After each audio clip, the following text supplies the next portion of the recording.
Guys, good evening. तो guys, ये vision की 24 एंड 25 जुलाई की डेली करंट अफेयर्स की मैगजीन है। तो चलिए हम आज की फर्स्ट न्यूज़ स्टार्ट करते हैं। Ministry of tourism revamp Swadesh Darshan scheme aims for sustainable infrastructure. ठीक है, तो अभी के जो मिनिस्ट्री ऑफ टूरिज्म है उन्होंने क्या किया है, जो अपनी स्वदेश दर्शन स्कीम है उसको रिवैम्प कर दिया, मतलब कि दोबारा स्टार्ट किया है और उसका सेकेंड फेज स्टार्ट कर दिया है, सो दैट हम क्या कर सकें, अपने इंडिया में जो भी टूरिज्म डेस्टिनेशंस हैं उनको सस्टेनेबल बना सकें। क्योंकि टूरिस्ट आते हैं तो वहाँ पे गंद भी फैलाते हैं, जिसकी वजह से हमारे मतलब कि क्लाइमेट को कहीं ना कहीं, एनवायरनमेंट हम कहीं ना कहीं गंदा करते हैं। ठीक है, तो सस्टेनेबल बनाना है ताकि वो स्वच्छ रहे। फाइन। तो स्वदेश दर्शन स्कीम लॉन्च हुई थी 2014 में, सेंट्रल सेक्टर स्कीम थी, जिसके अंदर हमने क्या करना है, टूरिस्ट सर्किट्स को मतलब इसमें इंटीग्रेटेड डेवलप करना था थीम बेस्ड पे। जैसे बुद्धिस्ट सर्किट हो गया, कोस्टल सर्किट हो गया। ठीक है, इसके अंदर मिनिस्ट्री ऑफ टूरिज्म क्या करता है, कुछ सेंट्रल फाइनेंशियल असिस्टेंस प्रोवाइड करता है स्टेट्स को, टेरिटरीज को, सो दैट वो जो भी इस सर्किट्स के अंदर जो भी स्टेट्स पड़ती हैं वो अपने वहाँ पे इंफ्रास्ट्रक्चर को डेवलप कर सकें। ठीक है, इसके अंदर ये था, हमने कुछ और अदर स्कीम्स भी इसके अंदर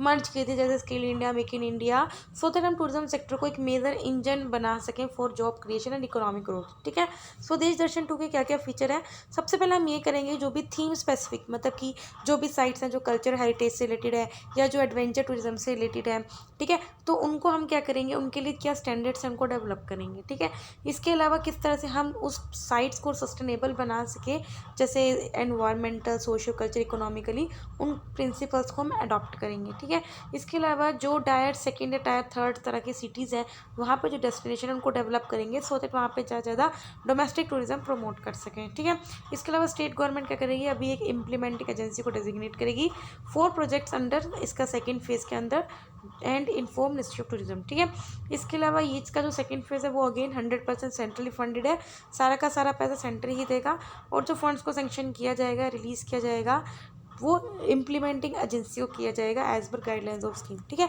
इंडिया के टूरिज्म सेक्टर का हम देख लेते हैं 2020 में।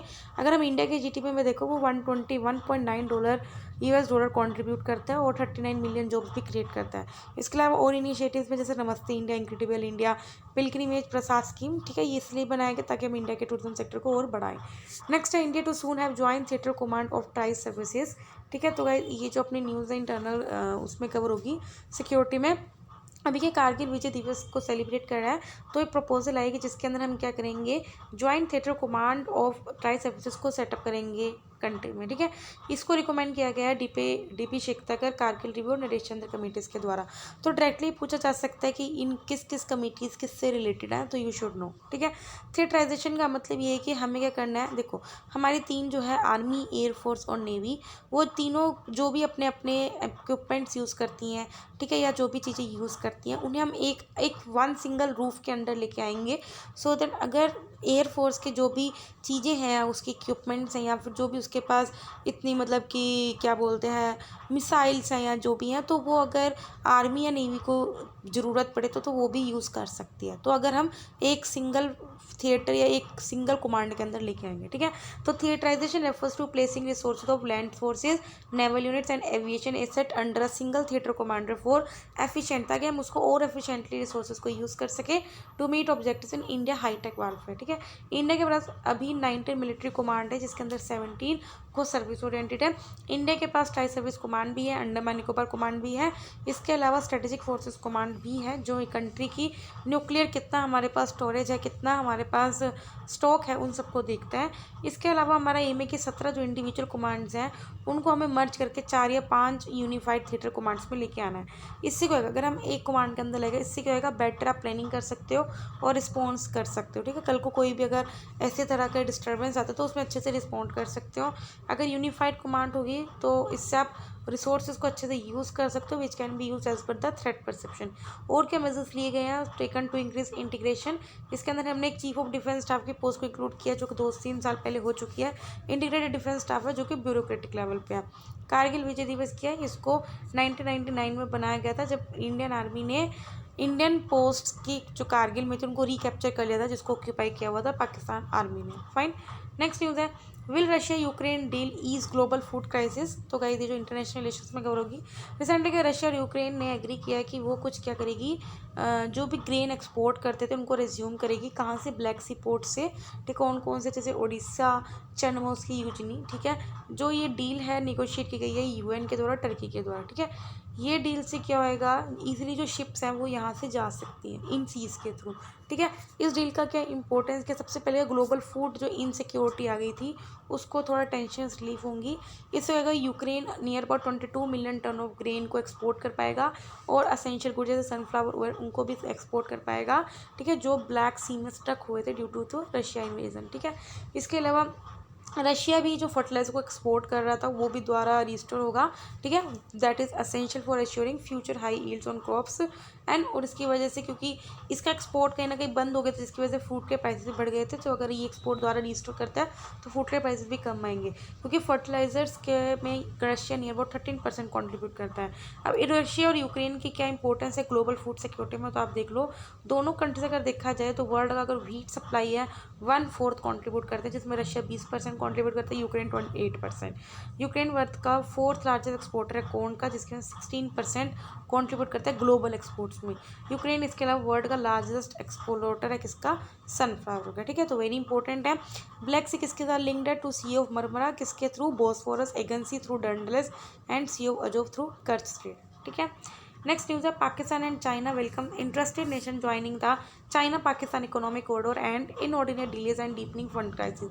तो गाइस ये जो न्यूज़ है इंटरनेशनल रिलेशंस में करोगे, आपको पता है इंडिया और चाइना और पाकिस्तान का इकोनॉमिक कॉरिडोर चल रहा है। ठीक है, तो पाकिस्तान और चाइना ने बोला है अगर कोई और कंट्री इंटरेस्टेड है तो वो इस ग्रुप को ज्वाइन कर सकती है। ठीक है, 2013 में लॉन्च हुआ था तो चाइना पाकिस्तान इकोनॉमिक कॉरिडोर, ये $60 बिलियन का प्रोजेक्ट था, बेल्ट एंड रोड इनिशिएटिव, जो कि चाइना का है। ठीक है, अब चाइना का बेल्ट एंड रोड इनिशिएटिव का एम ये है कि चाइना क्या चाहता है, जो भी अपनी कंट्रीज़ हैं नेबरिंग कंट्रीज है उसके साथ रोड के थ्रू लिंक बनाना चाहता है। ठीक है, सो दैट वो अपना ट्रेड इजीली कर सके। ठीक है, तो इसका एम ये था to introduce historic trade networks by creating a modern day स्किल road that links it to south या साउथ ईस्ट से ज़्यादा लिंक करेगा मिडल ईस्ट, अफ्रीका और यूरोप से। ठीक है, तो ये जो चाइना पाकिस्तान का एक कॉरिडोर है वो पाकिस्तान के ग्वादर पोर्ट को लिंक करता है ऑन जो अरेबियन सी पे है विद काशगार, जो कि चाइना के जिनजिंग यूगर ऑटोनोमस रीजन में। ठीक है, हाइवर प्रोजेक्ट बहुत ज़्यादा ट्रबल में है और यहाँ पे और डिले देखने को मिल रहा है, मतलब 2013 से चल रहा है। तो डिले क्यों है?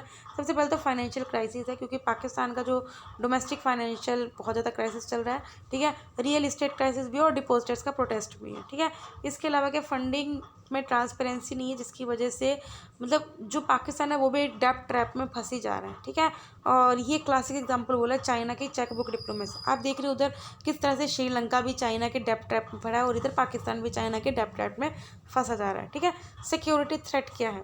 देखो मेजर पार्ट जो भी है इस चाइना पाकिस्तान इकोनॉमिक कॉरिडोर का वो कहाँ से पास हो जाता है? बालूचिस्तान से, जहाँ पे जो लोग हैं वो मतलब ज़्यादा फ्रेंडली नहीं है to the government of Pakistan, जिसकी वजह से वो फ्रीक्वेंटली क्या करते हैं चाइना पाकिस्तान कॉरिडोर के जो इंफ्रास्ट्रक्चर है उस पर अटैक करते रहते हैं। ठीक है, इंडिया ने हमेशा अपोज किया है इस इकोनॉमिक कॉरिडोर के बिकॉज ये जो पास होके जाएगा पीओके से होके जाएगा और इंडिया बोलते ही मेरा पार्ट है, जिसकी वजह से इंडिया की सॉवरेनिटी हर्ट होगी। ठीक है, तो आप ये देख सकते हो कहाँ से होके जाएगा, काशगर से लेके ग्वादर तक है, मतलब ये चाइना ये पाकिस्तान का ये चाइना का ये कहाँ से होके जाएगा, कराची भी आएगा, लाहौर भी आएगा, इस्लामाबाद, गिलगित बाल्टिस्तान। और आपको पता है गिलगित बाल्टिस्तान पीओके में पड़ता है जो it is a matter of मतलब डिस्प्यूट। फाइन, नेक्स्ट न्यूज़ है ministry of power ask states to formulate plans for biomass को फायरिंग इन पावर प्लांट्स। तो गाइज ये जो पावर साइंस एंड टेक्नोलॉजी में कवर होगी।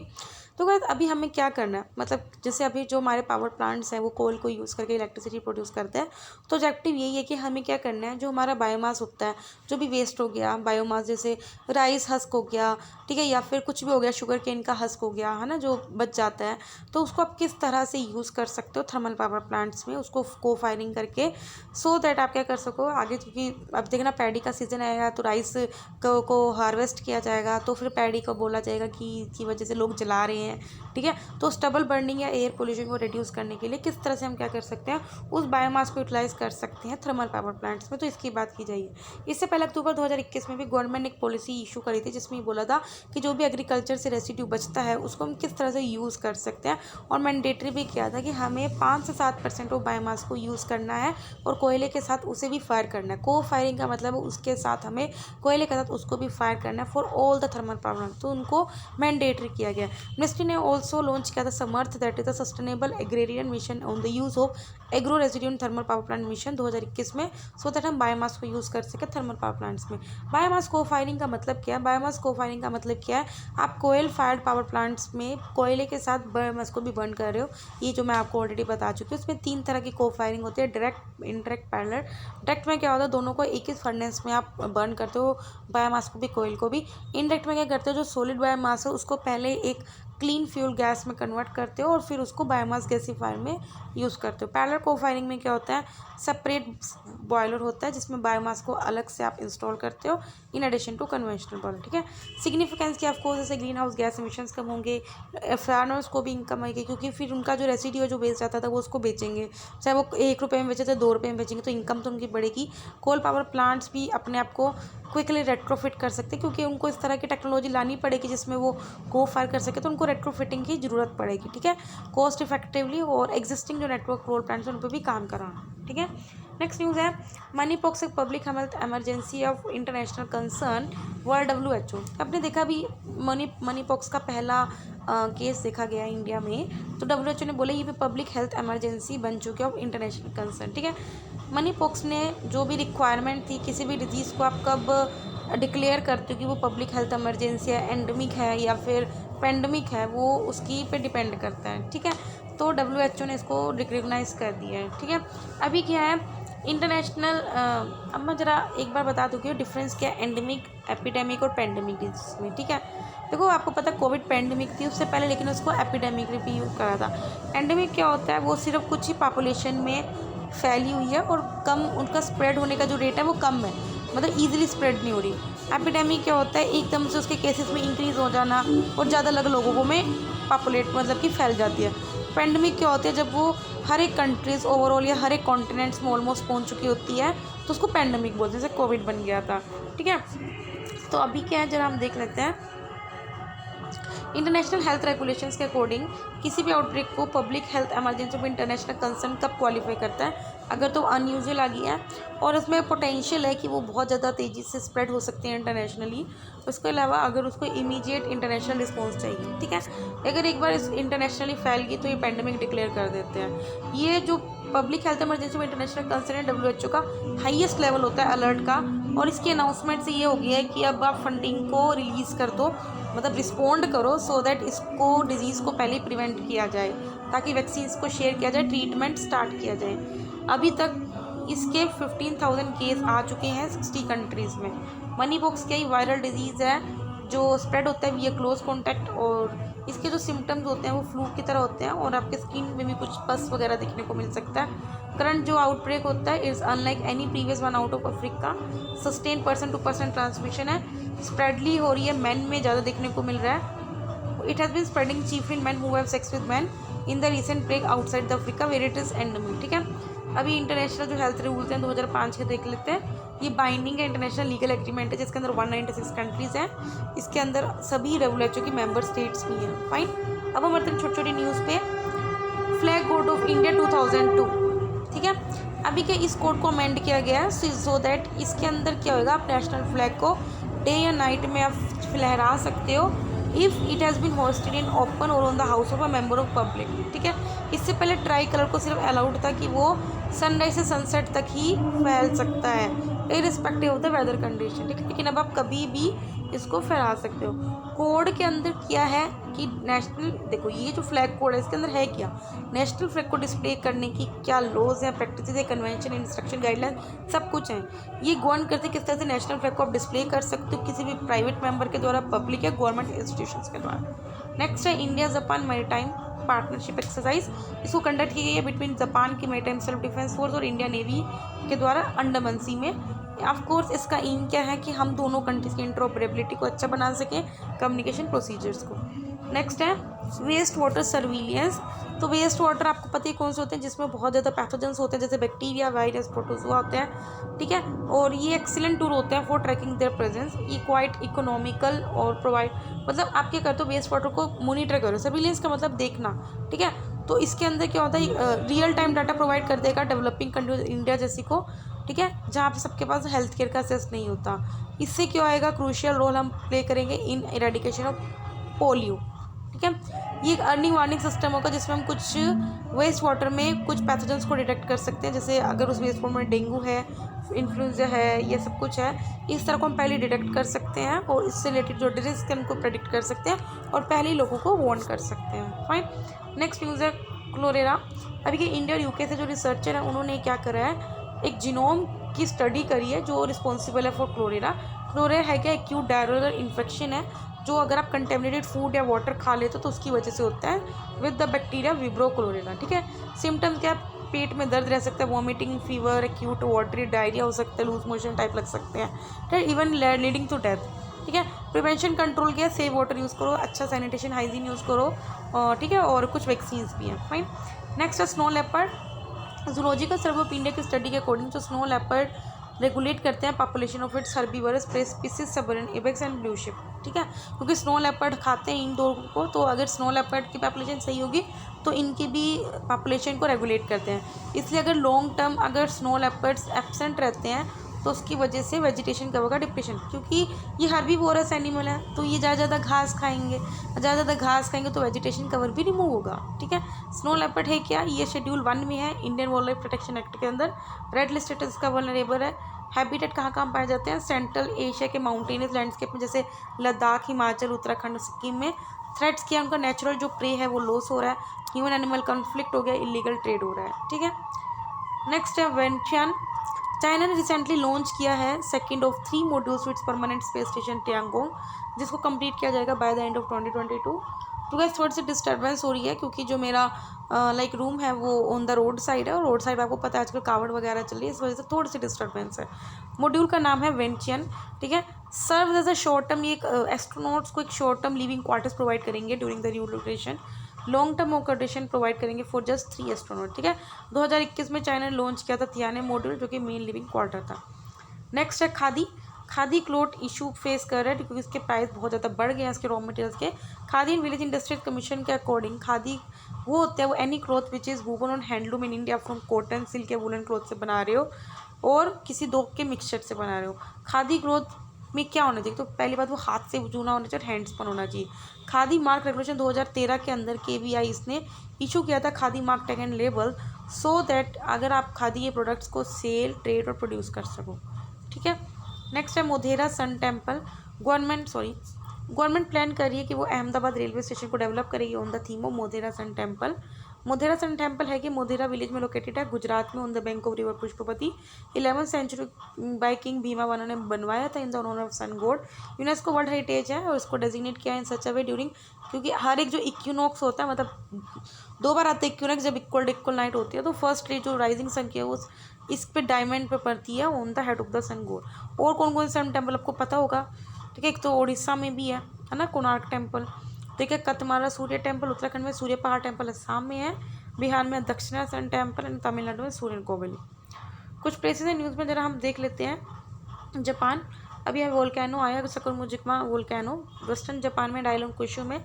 जापान की कैपिटल टोक्यो, इसको लैंड ऑफ राइजिंग सन भी बोलते हैं। ये आइलैंड नेशन है जिसके अंदर 4000 आइलैंड है नॉर्थ वेस्ट पैसिफिक ओशन में। मेजर यहाँ की वाटर बॉडीज़ हैं surrounded by sea of Japan, sea of Okhotsk, east China sea. 4 main island है, होंशु, होकाइडो, कुशु, शिकोई। इसके अलावा एक वोल्केनो का जो जापान का हाईएस्ट माउंटेन है माउंट फूजी है। नेक्स्ट है तंजानिया। IIT मद्रास टॉक करिए तंजानिया से कि सो दैट वहाँ पे कैंपस सेटअप कर सके। तांजानिया लार्जेस्ट कंट्री है ईस्ट अफ्रीका में और इसके अंदर जांजिबीर, पेम्बा, मानुकुची आइलैंड भी है। Bounded by Uganda and Kenya, north में है, ईस्ट में इंडियन ओशन है, साउथ एंड साउथ वेस्ट में मोजाम्बिक, मालवी, जाम्बिया है और वेस्ट में बुरुंडी एंड रवांडा है। बॉर्डर किया गया लेक विक्टोरिया के द्वारा बॉर्डर किया जाए नॉर्थ से, वेस्ट में है लेक तांगानी का और साउथ वेस्ट में लेक नाइसा। फीचर्स के हाईएस्ट माउंटेन भी देखो किलिमंजारो है, it is one of the only 2 mountains in Africa जिन पर ग्लेशियर है। मेजर ईवी कौन से, रूफीजी एंड रोगोमा। फाइन, तो 25 एंड 26 जुलाई के डेली करंट अफेयर्स कंप्लीट होते हैं। वीडियो अच्छा लगे तो लाइक करना, कोई डाउट तो कमेंट करना। तब तक के लिए बाय, टाटा।